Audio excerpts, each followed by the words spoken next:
community is proud of everything that they've done. Okay, thank you, Ben. Public relations we don't have any patrons. We didn't receive anything by the deadline, and I have not heard anything otherwise. So. Okay, board reports. I just have an update from Shanghai, from China. To remember that my son is teaching in Shanghai, and as of January 20th, his school closed. As of March 20th, he went back to Shanghai. He had been in Canada teaching remotely. He's still teaching remotely from his apartment complex in Shanghai. But the last word he had was that the Shanghai Department of Education, whatever kind of government body that is, was shooting to reopen schools on May 6th. So anyway, that's as a reference to us, that's kind of been the time frame in China. They closed in January, they hope to open in May. And we're about 2 months behind them, correct, if I'm not mistaken? Yeah, something like I think that. that's kind of the number that's always thrown out there. So that's just a little bit a glimpse of what our future may be. Maybe not, but anyway, it's just a point of reference. Other board reports. Okay, moving on to superintendent report. To kind of follow along with our theme, a lot has happened since our last board meeting. We've had 2 special meetings, we've had to modify some protocol and procedures, we've had to change some policies, and I've got some things listed there. Obviously, schools have been closed by governor's executive order. We've implemented CLPs, and we're into our 3rd week going under that environment. Pretty much everything has been accommodated for online learning. That's typically how we're getting the message out and how we're communicating with students. I think we have a couple of students that are working with hard copy packets, but for the most part, all of it is exclusively online. Pretty much every activity related to schools has been canceled or postponed. A lot of state requirements, reports, data entries have all been significantly delayed, a lot of them indefinitely delayed. They've come to us and said, we will gather this information via report at some point in the future. We don't know when. Keep monitoring it, and then when the time comes, we'll appropriately collect it. So pretty much everything is on hold as it relates to activities, trainings, professional development, service center contributions. Everything is pretty much on shutdown. I did want to mention that we've received some quality and positive feedback about our COP implementation from the first week, and I shared some of that information with you guys from both staff and students. And again, I will continue to keep the board apprised of how we're progressing through this environment. The school district is doing everything we can to maintain social distancing. Right now, we have food service that come into the building, custodians that come in twice a week, business manager and admin, and that's about it. And that's intermittent. We are really trying to keep everyone out of the buildings, isolated, and a lot of it just comes down to, I think, responsibility and potential threat. I would hate to think that the district, in an effort to try to do something, inadvertently brings the virus in and then it starts spreading from USD 355. I would hate to think of someone getting sick because they came, and so ultimately I've really tried to implement a social distancing policy even for our essential staff. Obviously when we need them, if there's an urgent circumstance that requires their attention, they'll come in. But for the most part, I really struggle bringing someone in and then something happens and then all of a sudden they spread it to a family, or they trace it back to, well, USD 355 brought a custodian in, he was working on this, I don't know why, and then now Ellenwood has 30 cases. I mean, that's not a good way to operate, especially considering the guidance has said be more restrictive. Obviously, as a relaxing of the restrictions occur, we will follow suit, but I still feel like that's probably a ways away. I brought this up from the beginning on our chat with the Kansas Commissioner of Education. Now that we're kind of settling into a routine under continuous learning plans, they're starting to pivot, they're starting to talk budget. And no one was really focused on this. Obviously, I've been watching this very carefully. There is some concern now that those base state aid per pupils that we were promised from the court case may not come to fruition. Obviously, we have some sectors of our economy that are, shut down. Revenue is effectively zero. That is going to be reflected in sales tax, income tax, corporate tax. So it's going to be very interesting to see the state of Kansas and their revenues going forward. If they can't fund the Bay State aid per pupil, it doesn't matter what's in law. I want to stress that to you. We even had some superintendents say, well, Dale, we're all right for the next 2 years, right? Because there is a defined Bay State aid per pupil. And the answer is correct. Yes, that's correct. The problem is if you can't fund it, it really doesn't matter. It's just a number on a sheet of paper. So, and I've been kind of preparing for this. Our economy has been humming along for 10 years. Typically a recession occurs, and not big recessions, but recessions occur once every 5 to 7 years. The fact that we've gone a decade with just, and I'm not talking stock market, I'm just talking economic output, is pretty amazing. The fact that we haven't had a dial back means we're probably overdue. I've been kind of planning for that anyway. I never thought it was going to present itself as a COVID situation. But I want to kind of soft land our operations into any budget reductions so it doesn't affect classes, doesn't affect our kids. But this is going to be more of a crash landing. The hope is it's kind of a V-shaped type thing, and I know they use that with the stock market. It goes down, one quarter's awful, and then we kind of bounce back. But I'll leave it to you guys. I use Nebraska football as an example. How many Nebraska has sold out their stadium for the last, since 1962, I believe. How many people do you think they'll fill it up with 90,000 people the first day, even if restrictions are removed? And maybe Nebraskans are just that crazy, and they will do it, I don't know. But what I gotta believe 10 to 15% of that population is at risk, 75, 65, 70. Are they gonna have a sellout on their home opener this year against Purdue? I'm guessing not. My point is I don't think it's just going to go back to normal. Maybe 5 years from now, maybe 2 years from now, and I'm opining here, I may be wrong, but I'm not sure it's just going to be when the restrictions are lifted, everyone goes back to their favorite restaurant, or everyone continues their favorite routine. And if that's the case, then you're going to see that reflected in our numbers for quite a while. And as superintendent, I need to be cognizant of that because as we plan with staffing, as we plan with programming, as we plan with the bond issue, we need to be aware of those things. Oil right now, what's our valuation going to do? What is it? I think it's 2/3 of our valuation is outside the community of Ellenwood. It's not our houses and stuff. It's typically farmland. A lot of that gets affected by minerals. What is our valuation going to do with oil at whatever, floating between $20 and $30 a barrel?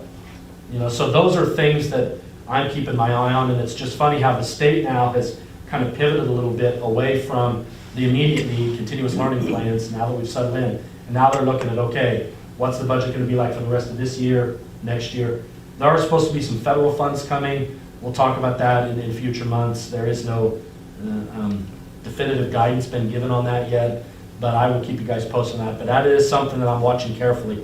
And I knew the minute they started shutting down sectors of our economy, I'm like, that's going to affect state revenues.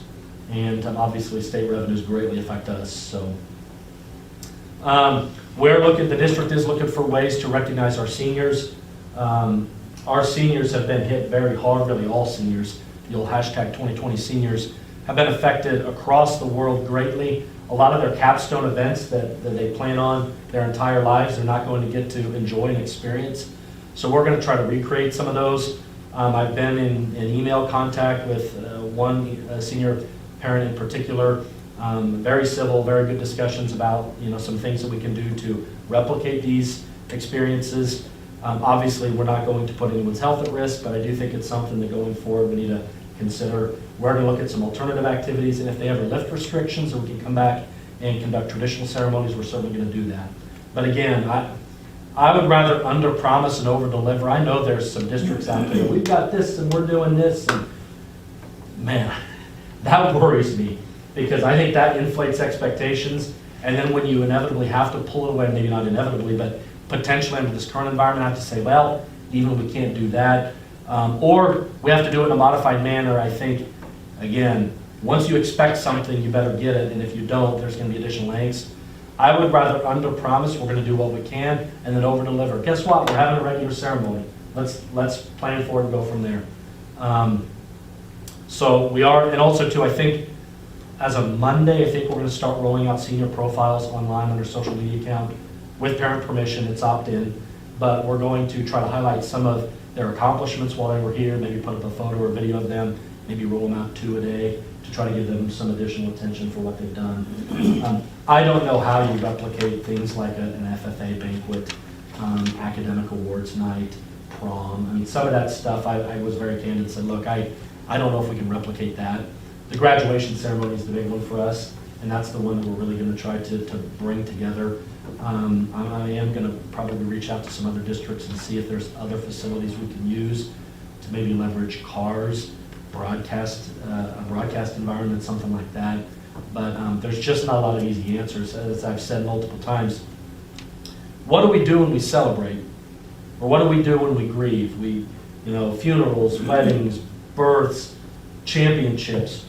More people, closer proximity. Isn't that the definition of the celebration? And now those are the two things we can't do.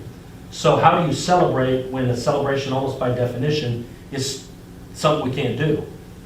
And that's kind of the perplexing thing. So we're going to try to work on some things to develop a traditional, in so much as you can, senior experience. But ultimately, the world senior is going to be tied together by this bond. When we think of 2020, the class of 2020, that's going to be that group. And I guess now it's probably painful, but there's a legacy there to be had, I would imagine, going forward. So pretty much everything on my calendar has been canceled.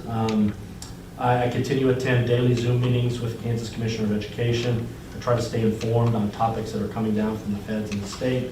I do have a weekly Google Meets meeting with area superintendents. I ask, hey, how's this going? What are you guys doing? They ask me the same questions. We try to learn from each other in kind of an informal, non-threatening environment. I'm doing a lot of communicating, a lot of data collection, a lot of communicating intra-staff, making sure that the staff is aware of what's going on. This is a unique period. I usually feel pretty comfortable in most all environments, and this is one where we're all flying blind, and we're doing the best we can. I would encourage you, if any of you guys have ideas on how to move forward with this, please let me know. I think because everyone has kind of been affected equally, I think it's kind of brought us together a little bit and allowed us to empathize with others. But it's just an unprecedented, unparalleled time, and it's forced us to what I call course correct in a very short period of time. And obviously when you do that, there's going to be some mistakes made. But largely, I think we've navigated it pretty well, all things considered. The fact that almost every single one of our students has internet access and a device, that's pretty good. I mean, considering what our free and reduced rate is, considering our geographic proximity to major metropolises, I think that's something we need to boast about and brag about. That's something that I think is very positive. So, any questions on my report?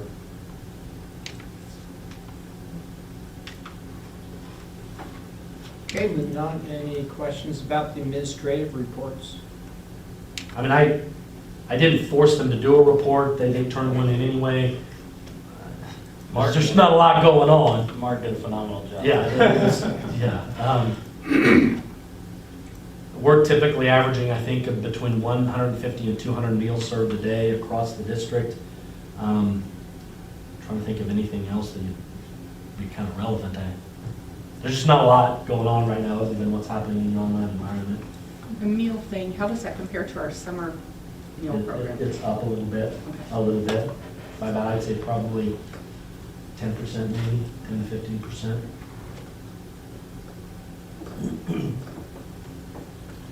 Well, I'm amazed to see the participation has been so good with our students. When you do this, I kind of worried about some kids would just drop off and not participate. Our teachers are doing a really good job maintaining the learning program. Okay, under consent agenda. Pretty standard fare. Had a couple of questions on the claims that I addressed before the meeting. We do have 3 minutes that we need to approve, the regular meeting and then the 2 special meetings. We didn't have any gifts to the district or identification of surplus property this month. Okay. I move we approve the consent agenda as presented. Second. Motion is second to approve the consent agenda as presented. Any further discussion? If not, those in favor, vote by saying aye. Aye. Opposed, same. Motion carries 7-0. Strategic plan.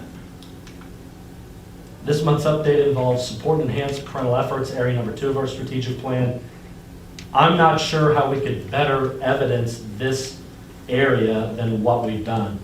I mean, we've literally surveyed every parent, made sure every single family has a device, made sure everyone has internet access. I don't know what more we can do other than face-to-face, which we're precluded from doing, to reach out and bring them into the fold. This is going to pay dividends going forward, the data, and also just having gone through this process. We now pretty much know that if we need to, we can lean on technology for a lot of communication. I think this is very illuminating. When we talk about support and enhanced parental efforts, literally we're having to bring them in to a format and an environment that they weren't in before. I think a lot of times when we talk about this, we talk about maybe, community supports, teaching parents what resources are available. Maybe it's a family exercise night or something.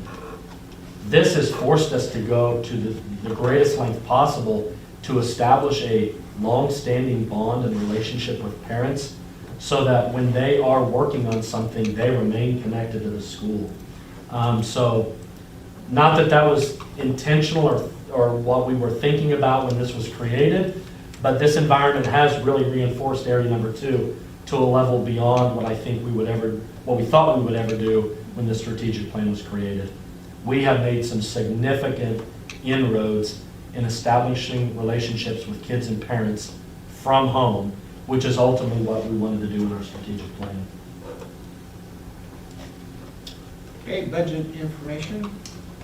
I really don't have a lot to add here other than, from what I've been told, I don't feel like our budget will be affected this year at all.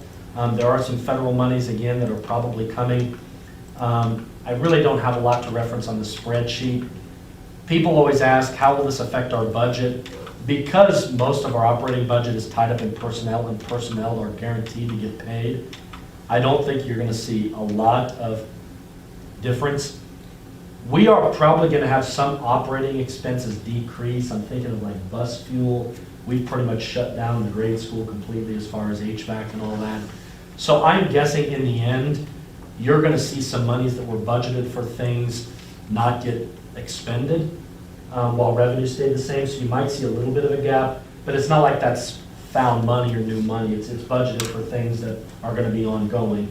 It's just this year our final cash balance might reflect a greater number simply because of the situation. And I don't expect it to be too big, but just going through some of the information I have, I would imagine if anything, we'd probably save a little bit of money. But remember, everyone's getting paid, and the vast majority of our operating expenses are salaries. The rest of the numbers, restricted use funds, very good. I think, John, you mentioned last month about look at our capital outlay. I think right now we're sitting at, is it right at 900,000 in capital outlay, give or take. So I'm kind of setting it up for maybe a $150,000 or $200,000 additional payment. You do that over 3 years, that's $450,000 to $600,000 on a $1.2 million note. We probably pay it off in 3 years. And remember, we financed it for 5. So what your concern is, I think we're on track to do that. Food service expenses might go down a little bit, but again, I wouldn't expect too much of a change there. Special ed's probably going to remain the same, voc ed's all staffing. So for the most part, I feel like where we need to be. The big question is the next 2 base state aid per pupils, are those going to stay? That's the $1 million question. Are we going to be able to budget off those? And if we do budget off those, are those the actual revenues we're going to get? Base state aid per pupil times number of students equals general fund authority. That's a number. Will we get the money to fund that? If we do, we'll be fine. If not, then that's where it gets to be a little concerning. Okay. Old business. This was a late ad, and I don't know if you guys have had a chance to read this. This got pushed to the back burner. We were working hot and heavy on this. before this COVID-19 outbreak. I've been working closely with ETA leadership. They had put out some samples for their group to look at, for the teachers to look at. We already have a 2020-2021 calendar approved. I think we wanted to revisit that. I got some feedback from staff, and then I just spent this weekend developing these two. Again, it was of secondary priority and importance as we went through our CLP, but I felt like we need to get something on the books going forward so that people can start planning regardless of how that looks next fall. I think I've implemented something that kind of addresses all the concerns of all the stakeholders. I am going to bring a couple of items to your attention. I didn't hear back from Stacy, but Mark said he felt like this was a good calendar. All 3 ETA representatives felt like it was a good calendar. If you look at the 2020-2021 calendar, I've changed the beginning of the calendar. We used to just start on the 13th, that Thursday of August. I've gotten rid of the 13th and 14th and moved it to just the Monday, Tuesday, Wednesday, which is what we used to do. One of the big questions we had on leave time was the day before spring break, the day after parent-teacher conferences. In return for a couple of work days being eliminated, I put a no work day or a non-contract day on March 12th, which is the day before spring break, and the day after parent-teacher conferences. That is something that teachers, I think, have wanted for a while, which, by the way, this is non-negotiable. The board completely controls the calendar. We try to get input from the staff.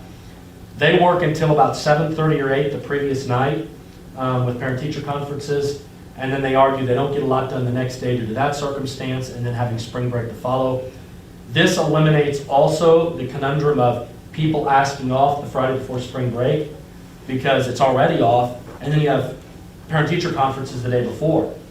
And no, I mean, it would take someone who's soulless to ask off for parent-teacher conferences. So then essentially you kind of eliminate that as an issue. We did move our end day back to Friday, May 14th. Last year we kind of mixed up our calendar a little bit. We got some input from a whole bunch of different people, and it kind of became a hodgepodge of things. I kind of wanted to go back to something that was standardized, that can carry over year to year, that's a little bit predictable. You can kind of know in your head, oh, this is when we do it, and not have to look at the calendar for that year. I feel like this addresses it. And then the next year, the only big systemic change is we are going to try to go to 2-week Christmas breaks.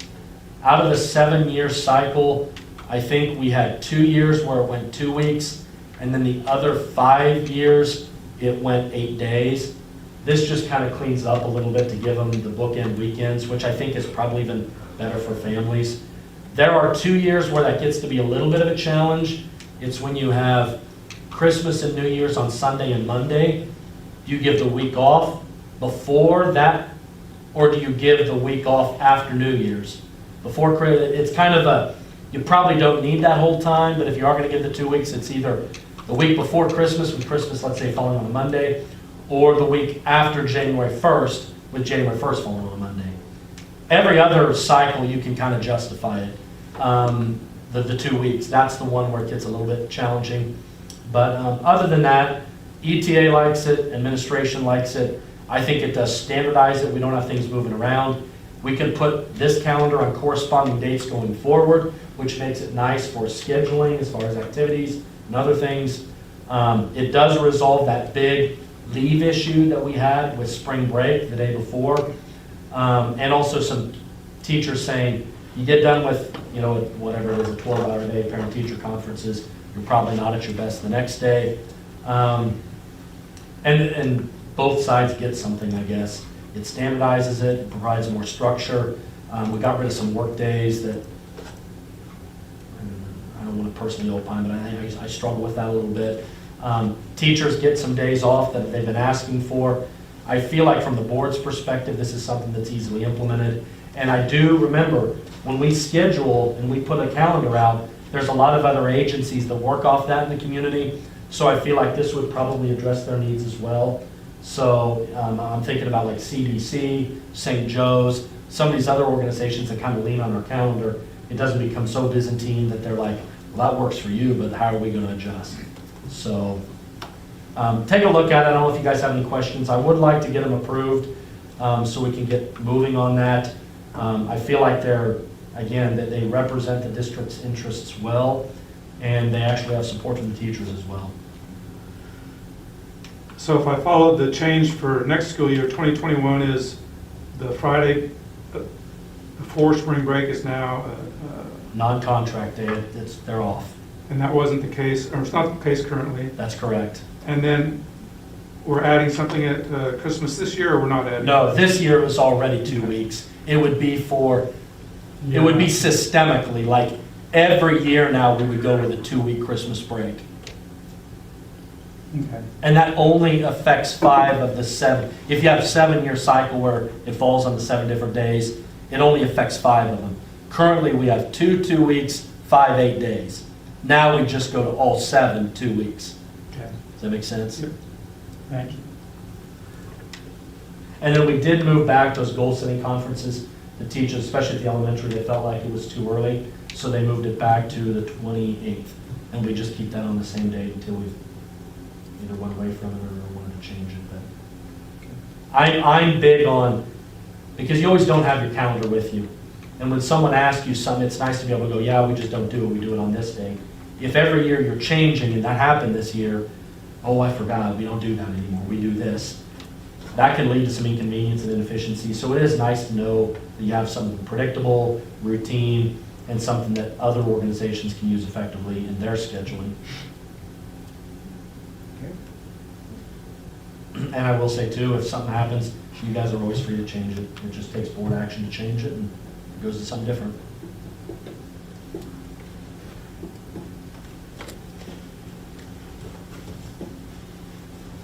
Okay, need a motion? I move to approve the 2020-2021 calendar and the 2021-2022 school calendar as presented. Second. Motion is second to approve the 2020, 2021, 2021, and 2022 school calendars as presented.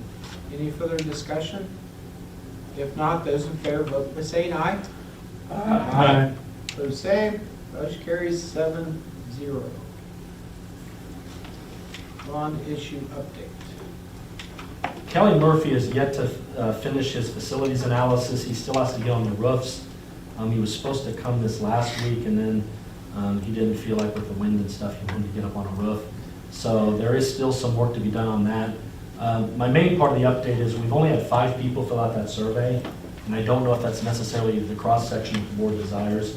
I am recommending that you guys wait a month. We're going to try to rebroadcast it a little bit, try to encourage people to fill that out so you have a greater number of people to select from, and then maybe in May, we'd have a facilities committee selected if that works for you guys. Obviously, in the interim, we've had something going on simultaneously called COVID-19 that I think has drawn attention away from that. I mean, we had literally 3 or 4 surveys that we gave out right after that because of the circumstance. I think once we get settled in again and we start putting it out on social media and broadcasting it more again, I think we'll get another 5 to 10 people. So, I mean, I'm guessing you guys don't want to select from those 5. Irrespective of who they are, I'm guessing you, in your mind, had a greater number of people planned to select from. Is that a fair assessment? Okay. Unless you guys object, what we'll probably do is maybe remarket it a bit, try to bring greater attention to it over the next month, and then hopefully we can get maybe 10 to 15 people that complete it, so then I can offer you guys the survey results and you guys can select from a greater number of people. Does that work for you guys? I truly believe it's just all that's happened. I mean, the last thing on people's mind right now is, serving on a facilities committee when they're trying to figure out how do I get internet, or, which teacher's doing what again. I think that just served as a distraction. That was it. That's all I have. I continue to work with Kelly, and as things progress, I'll let you know, but he just has to get on the roofs to finalize his facility analysis. Okay, new business? I wanted to share this survey with you after 1 week of continuous learning plans, and that should be CLP, not CPL. I submitted a survey for parents to complete and staff to complete, so then we could use that data to maybe shift mid-cycle a bit. If, there was a common theme that was produced through those results, we would base some of our future decision-making off of that. We did get a lot of positive feedback from both parents and staff. Of course, there was a little bit of negative feedback, but on the whole, what I expected, I thought it was pretty good. If you look at the parent feedback survey, obviously I couldn't, screenshot all of the comments or download all of the comments for a document like this. I'm more concerned about looking at the pie graphs for you guys. So if you kind of want to zoom in on those, it kind of tells the story about how maybe parents feel about what we've done. If you look at that first chart there, that's a bar graph. They kind of rate from 1 to 10, the overall success. I mean, the vast majority of people are 6, 7, 8, 9, 10, so it's the high end of it. If you look at some of the pie graphs, we talked a little bit about how do you view the level of instruction and lesson development, how do you view the level and amount of homework and assignments that have been given, and we had 5 choices and almost, probably 90% in both come in the middle 3 options, which are the most moderate options. Very few extreme ends on either side, which I think is good. When you talk about direct contact, that's also good as well. We contacted just about every single student that first week, and I told them that would be a success. And then also that last pie graph there, how's your technology device internet access held up during this CLP period? 18% essentially perfect, 51% mostly well, 24.5% average. That right there is, right at 93, 94%.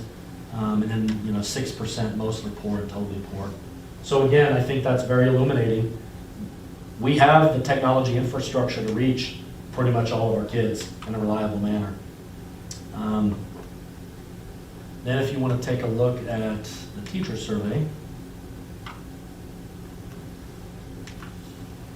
staff feedback, obviously they were also very optimistic. No 10s, but almost all, in fact, outside of ones, all 7, 8s, and 9s.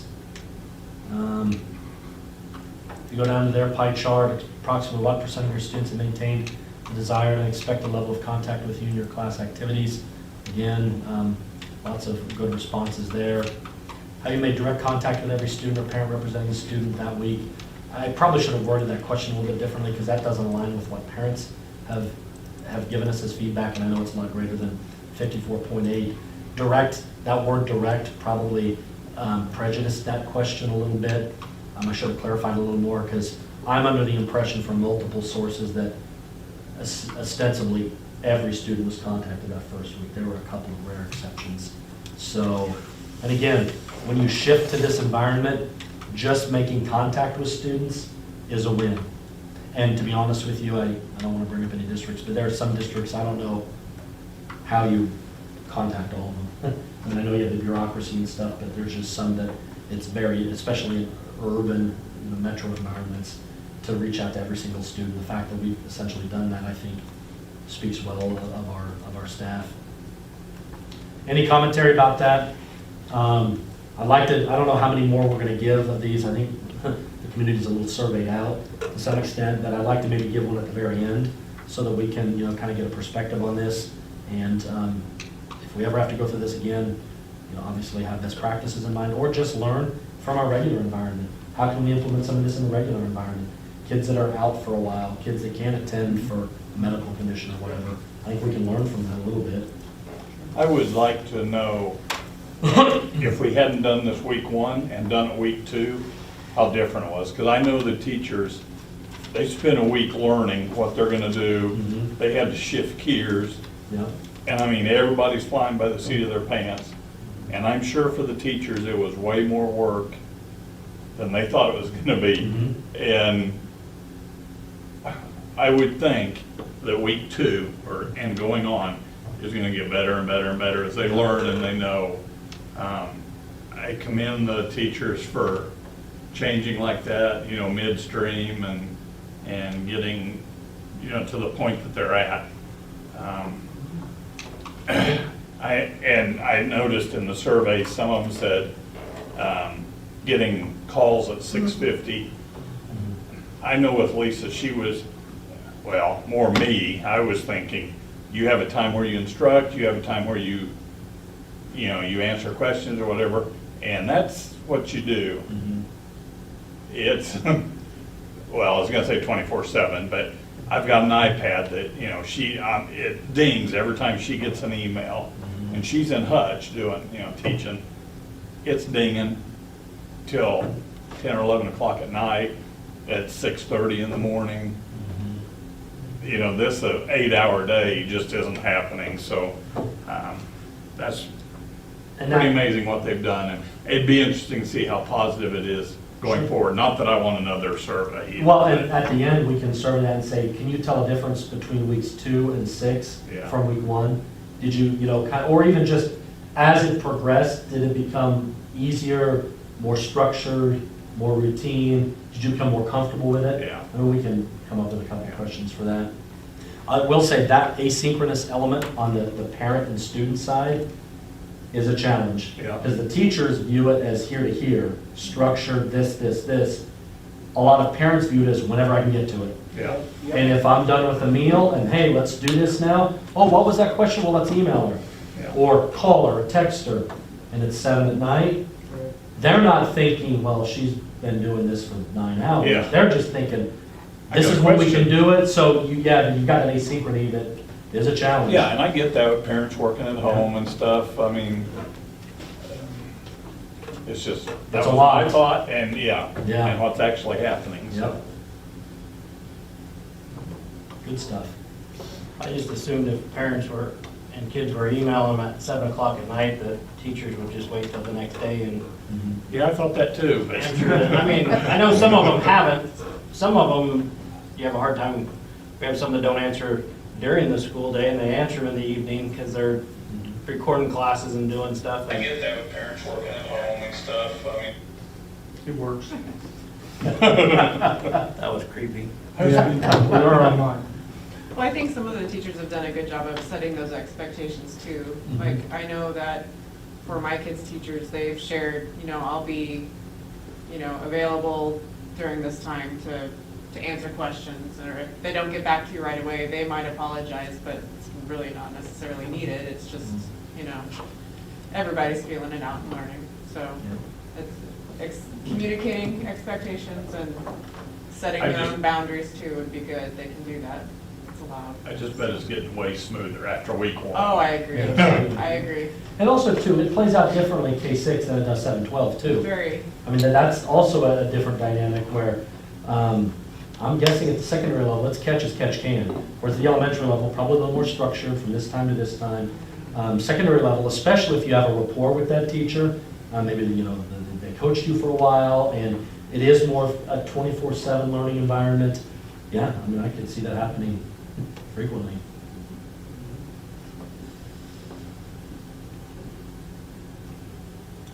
Okay.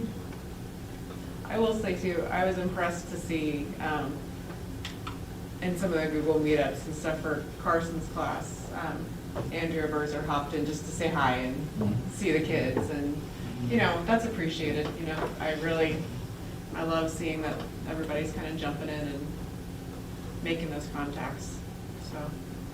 And that's why the maintenance of the relationship is what we center our whole COP around. I mean, that's what it is. If we can maintain that relationship so that when they go on, that's been established and is strong, we've won the day.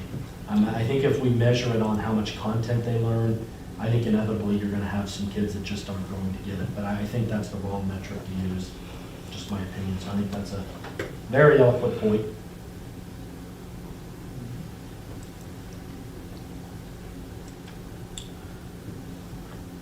Next item, regional library. Yeah, this is a perfunctory item. I asked Sherry if we had to do it, and the director said yes. Apparently, we're supposed to do that. I'm going to try to slide that to our July organizational meeting. Basically, I'm recommending that Sherry Holmes is the regional representative and voting member to the CKLS Full System Board. I think they have like a fall and spring meeting. It needs to be reflected in the minutes that she's the rep. That position has always been the rep. I don't remember doing a lot of them when Sharon was here, but maybe there's a different dynamic in play, but you guys need to make a motion so that it's reflected in the minutes. I move we approve Sherry Holmes as a USD 355 regional representative and voting member to the CKLS Full System Board. Second. Okay, motion is second to approve Sherry Holmes as USD 355 regional representative and voting member to the CKLS Full System Board. Any further discussion? Not, those in favor, vote by saying aye. Aye. Opposed, same. Motion carries 7-0. KASB membership. I do believe this to be perfunctory, but obviously it's a little bit different status. This is for our KSB membership for next year, and then our season pass for trainings, and then also the legal assistance fund. To my knowledge, I know for a while there, I think there was 1 or 2 districts that were holdouts. I think every district now is a member of KSB. You guys are free to do what you want, but I view this as non-negotiable. We need to become members of KSB. It's your organization, your board association. All of our legal counsel comes through that. I think our legal counsel, what is it, like $2,100? I mean, that's like 1 or 2 consults with a traditional attorney. They do a very good job of walking us through sticky situations. The membership is something that allows us an in to their trainings, and then we get the season pass because when you do go to trainings, it doesn't cost us anything. The membership renewal with the season pass is $8,811.01, and then the legal assistance fund is $2,100. For essentially $10,000, you get the services of KSB, and that is the biggest bargain that you're going to find.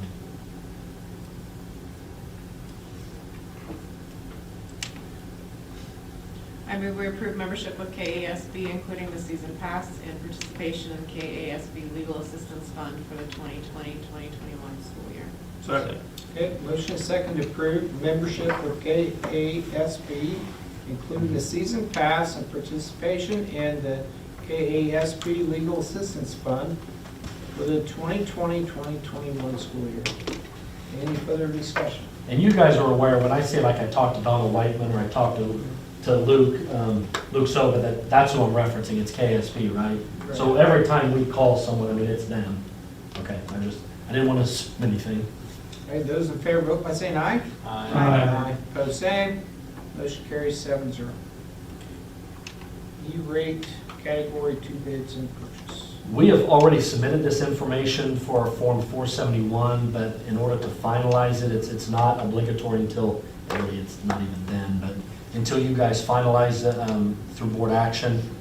We have 2 vendors, CK Technologies and SIPA Filter, that each won parts of the bid. CK Technologies is for some networking equipment in this. It doesn't completely empty our E-rate budget, but it's everything that Ryan feels like we could reasonably need. And then our firewall, which is basically our SIPA filter, is through the company called SIPA Filter. The total expense to our district after our 70% E-rate discount is right at about, $6,000, a little bit less than that, for approximately $20,000 of equipment. It's 30 cents on the dollar for us. We have a little bit of money remaining from this current 5-year cycle. Next year, E-rate starts over with another 5-year cycle, and I think Ryan is having a hard time figuring out how to spend it because we've been so on top of our networking and our systems. He feels like this should carry us for a while. Again, we get another 5-year budget. I don't know what it's going to be. We probably won't need to spend anything out of that 5-year budget until the back end of that period because we are so caught up with this. But I do feel like we need to move forward with this. Ryan feels good about it. The SIPA filter we have to do because that's going to be obsolete going forward. The networking equipment is just to exhaust the rest of our E-rate funds. I move we approve the category 2 bids under the E-rate program for the CK Technologies for the networking equipment and the SIPA filter for firewall hardware / service as presented. Second. Motion is second to approve the Category 2 bids under the E-rate program from CK Technologies for network equipment and SIPA filter for firewall hardware service as presented. Any further discussion? Not those in favor, vote by saying aye. Aye. Aye. Opposed, same. Motion carries 7-0.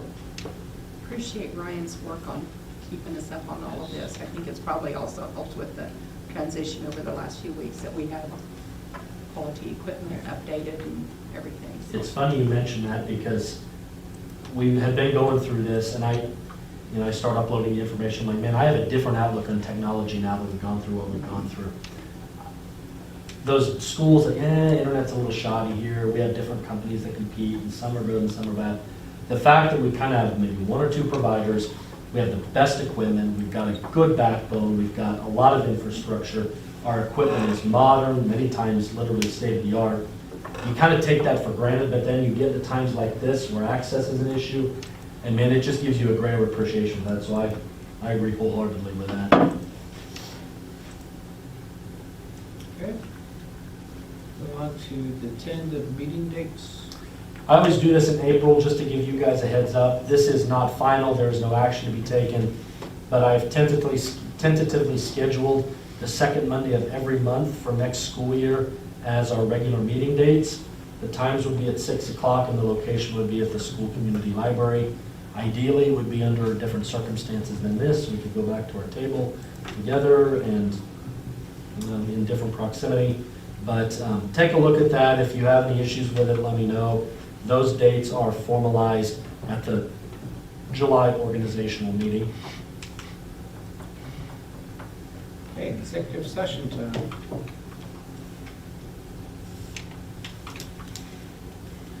Mr. President, I move we go into executive session to discuss district staff pursuant to non-elected personnel exception under COMA, and the open meeting will resume in the boardroom at Maybe 15 minutes? So 7:05 maybe, or 7:06? 7:06. Second. Motion is second to go into executive session. Any further discussion? Those in favor, vote by saying aye. Aye. Opposed, same. Motion carries 7-0.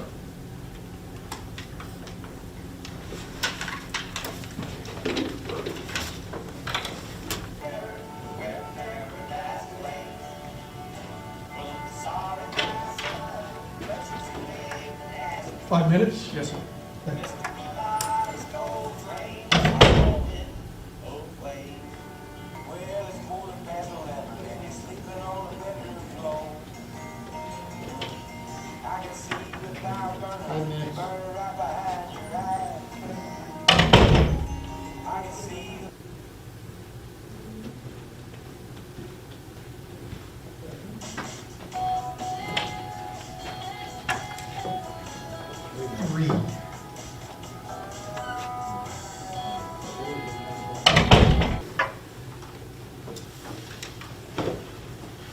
Okay, we're back in session. We have some action to take.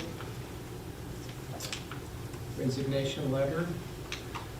I move we accept the resignation of Derek Schulenthaler as District Activity Director / Physical Education Teacher, effective at the end of the 2019-2020 school year, as presented with gratitude. Second. Motion is second to accept the resignation of Derek Schulenthaler as District Activity Director, Physical Ed Teacher, effective at the end of the 2019-2020 school year, as presented with gratitude. Any further discussion? Not those in favor, vote by saying aye. Aye. Opposed, same. Motion carries 7-0. Now we have another executive session, don't we? Yes. Mr. President, I move we go into executive session to discuss topics for negotiation pursuant to the exemption for the employer-employee negotiations under COMA, and the meeting will resume in the boardroom at 5 minutes, 7:45. 7:45. Motion is second to go into executive session. All those in favor, vote by saying aye. Aye. Opposed, same. Motion carries 7-0.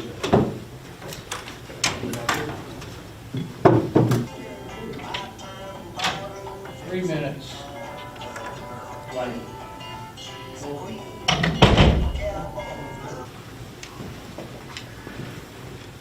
Okay, we're adjourned. Before you guys leave,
10 minutes?